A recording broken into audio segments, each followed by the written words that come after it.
Hello friends, today in this video we're going to discuss about icebreakers of our third topic, the cop and the anthem. So let's start. So first activity given for you is, suppose you have gone to a place where the winter season is very severe. Discuss with your partner the ways in which you would protect yourself in the cold climate. Friends, समजा तुम्ही हिवाळ्याच्या ऋतूमध्ये winter सीझनमध्ये कोणत्या तरी अशा ठिकाणी गेलेला आहात. फॉर एक्झाम्पल कुलू मनाली, उटी, काश्मीर, की जिथं प्रचंड कडाक्याची थंडी असते. सो अशा ठिकाणी तुम्ही स्वतःला त्या कोल्ड क्लायमेटपासून कसं प्रोटेक्ट कराल? सो या प्रश्नासाठी तुम्ही काय आन्सर लिहाल? So the ways to protect from cold climate, I will wear woollen clothes, मी गरम कपडे परिधान करेल. I will do exercise to keep body warm, मी बऱ्यापैकी व्यायाम करेन ज्याच्यामुळे माझी बॉडी ही गरम राहायला मदत होईल.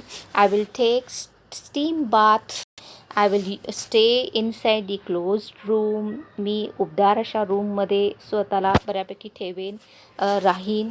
I will use room heaters, आणि रूम गरम राहण्यासाठी रूम हीटर्सचा मी यूज करेन. सो अशा काही गोष्टी तुम्ही स्वतःला त्या कोल्ड क्लायमेटपासून प्रोटेक्ट करण्यासाठी करू शकाल.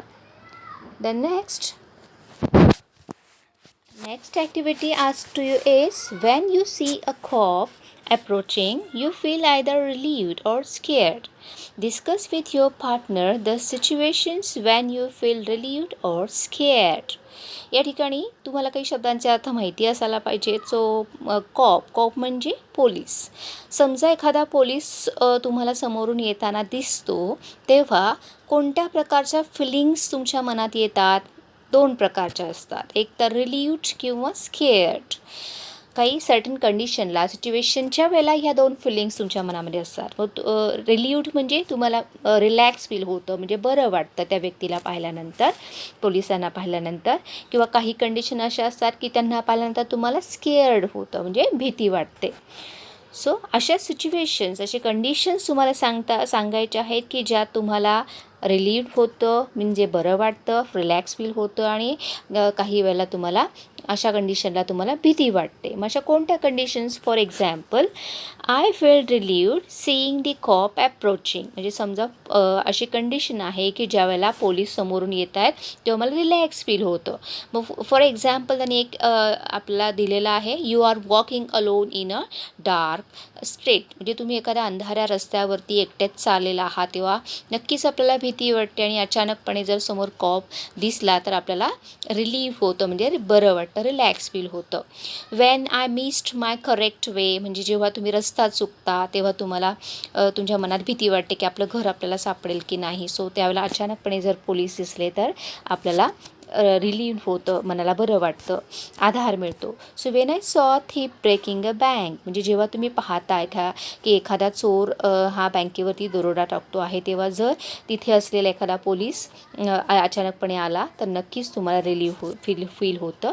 Wien I was attacked by robbers for money, किंवा समजा एखादा रॉबर चोर तुमच्याकडे आलेला, तुम्हाला अटॅक केलेला आहे, तुमच्याकडनं पैसे तो लुबाडतो आहे.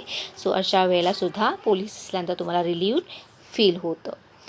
सो नेक्स्ट, तुम्हाला ड्रायव्हिंग लायसन्स, म्हणजे तुमच्याकडे ड्रायव्हिंग लायसन्स नाही आहे. बऱ्याचदा मुलांच्या बाबतीत असं घडतं की त्यांच्या वयानुसार त्यांना ड्रायव्हिंग लायसन्स मिळालेलं नसतं, पण तरीसुद्धा ते अगदी बेदरकारपणे बाईक चालवत असतात, स्वतःचा आणि दुसऱ्याचा जीव धोक्यात घालत असतात. सो आपण हे असं करायचं नाही आहे. सो अशा वेळेला जर अचानकपणे तुम्हाला पोलीस दिसले समोर तर तुम्हाला भीती वाटते. किंवा Wien you jump red signal, म्हणजे तुमच्याकडनं जेव्हा एखादा रेड सिग्नल जो आहे तो तुम्ही सिग्नल तोडता रस्त्यावरती तुम्ही अचानकपणे. When I broke the road signal at the crossing, किंवा when I was driving a car on the wrong side, चुकीच्या मार्गाने जर तुम्ही तुमची गाडी ड्राईव्ह करत असाल तर अशा वेळेलासुद्धा नक्कीच आता पोलीस आपल्याला पनिश करतील असं वाटून तुम्हाला भीती वाटते. सो अशा या सर्टन कंडिशनच्या वेळेला तुमच्या मनात ह्या दोन प्रकारच्या भावना येत असतात. So next activity given to is discuss some of the motivating things that can change a person's life. One is given for you. म्हणजे बघा, माणसाच्या आयुष्यामध्ये बऱ्याच अशा गोष्टी असतात की ज्या त्याला मोटिवेट करण्याचा प्रयत्न करतात, त्याला प्रेरणा देतात, त्याला प्रोत्साहन देण्याचं काम करत असतात. अशा कोणत्या मोटिवेटिंग थिंग्स आहेत की जे तुमचं आयुष्य घडवण्यासाठी उपयोगी ठरतात, तुमचं आयुष्य बदलू शकतात. For example, listening to an inspiring speech. म्हणजे तुम्ही एखादं छानसं तुम्हाला प्रेरणा देणारं स्पीच ऐकता. म्हणजे बऱ्याचदा आपण अशा अनेक लोकांचे जे जे सक्सेसफुल पर्सन्स असतात या लोकांचे आपण स्पीच ऐकत असतो. फॉर एक्झाम्पल, विश्वास नांगरे पाटील यांचे जे स्पीचेस असतात ते आपल्याला तुमच्या तरुण वर्गासाठी अतिशय मोटिवेटिंग असतात. ते तुमचे बऱ्यापैकी आदर्श आहेत. त्यानंतर असे काही सर्टन थिंग्स आहेत की जे तुम्हाला इथे लिहायचं आहे. For example, listening a motivational song. म्हणजे तुम्ही जी काही प्रेरणादायी अशी काही गाणी ऐकता तेव्हा तुम्ही मोटिवेट होता. किंवा reading success stories of successful persons. म्हणजे यशस्वी लोकांचे जेव्हा तुम्ही यशोगाथा ऐकता, त्यांचे स्टोरीज ऐकता, रीड करता किंवा त्यांचे बायोग्राफीज, आत्मचरित्र वाचता. Watching a film which has inspirational central ideas. किंवा अशा काही मूवीज आहेत की ज्या आपल्याला बऱ्यापैकी इन्स्पायर करत असतात. फॉर एक्झाम्पल, दंगल आहे, भाग मिल्खा भाग आहे.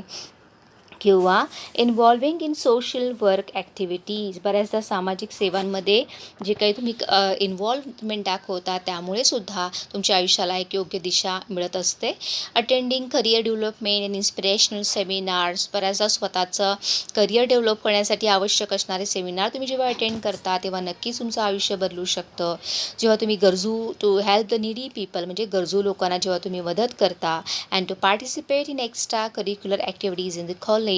त्याचबरोबर तुमच्यातल्या कलागुणांना वाव मिळवण्यासाठी जे एक्स्ट्रा करिक्युलर ॲक्टिव्हिटीज कॉलेजमध्ये असतात त्याच्यामध्ये तुम्ही जेव्हा सहभाग घेता तेव्हासुद्धा तुमचं जे पर्सनॅलिटी असते ती डेव्हलप होत असते. तुम्ही बऱ्यापैकी पुढच्या भविष्यासाठी, करिअरसाठी मोटिवेट होत असता. सो असे काही पॉईंट्स या ठिकाणी तुम्ही लिहू शकता. सो इथे आपले आईस ब्रेकर्स ॲक्टिव्हिटीज बऱ्यापैकी आपण डिस्कस केलेले आहेत. आपण यानंतर हा जो टॉपिक आहे that cop and the anthem हा कोणी लिहिलेला आहे, यांचे रायटर कोण आहेत याबद्दल थोडीशी इन्फॉर्मेशन घेणार आहोत. आणि मग नेक्स्ट व्हिडिओमध्ये आपण आपल्या ह्या टॉपिकला सुरुवात करणार आहोत. सो कोणी लिहिलेला आहे हा टॉपिक, त्या रायटरचं नाव आहे ओ हेनरी, की ज्यांचा पिरियड आहे 1862 to 1910. 1862 ते 1910 एवढा कार्यकाल ह्या व्यक्तीचा होता. So he was born as William Sidney Porter. ज्या माणसाचं खरं नाव होतं William Sidney Porter, but he is better known by his pen name. पण जसं आपल्याला आपले घरचे लोक टोपण नाव देतात ना, अगदी तशाच प्रकारे याही व्यक्तीला एक पेन नेम घेतलेलं होतं. त्याच नावाने ती रायटिंग करत होती, ती लोकांमध्ये बेटर नोन होती. सो ते नाव होतं O Henry. He was an American short story writer who was famous for his art.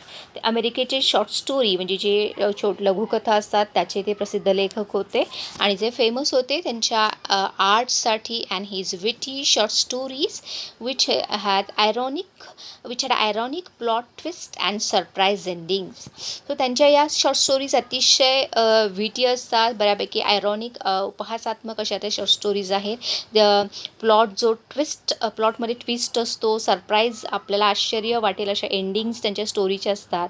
So due to this his style of writing is often described by many as smile with tears. म्हणजे बऱ्याचदा त्यांच्या या लेखनशैलीला अशा प्रकारे describe केलं जातं as smile with tears. म्हणजे नक्कीच स्टोरी वाचल्यानंतर तुम्हाला आनंदही होणार आहे, त्याचबरोबर तुमच्या डोळ्यामध्ये अश्रूही येणार आहे. सो अशा संमिश्र भावना त्यांच्या या स्टोरीमध्ये असतात. सो अशीच एक स्टोरी आपण आपल्या नेक्स्ट व्हिडिओमध्ये डिस्कस करणार आहोत.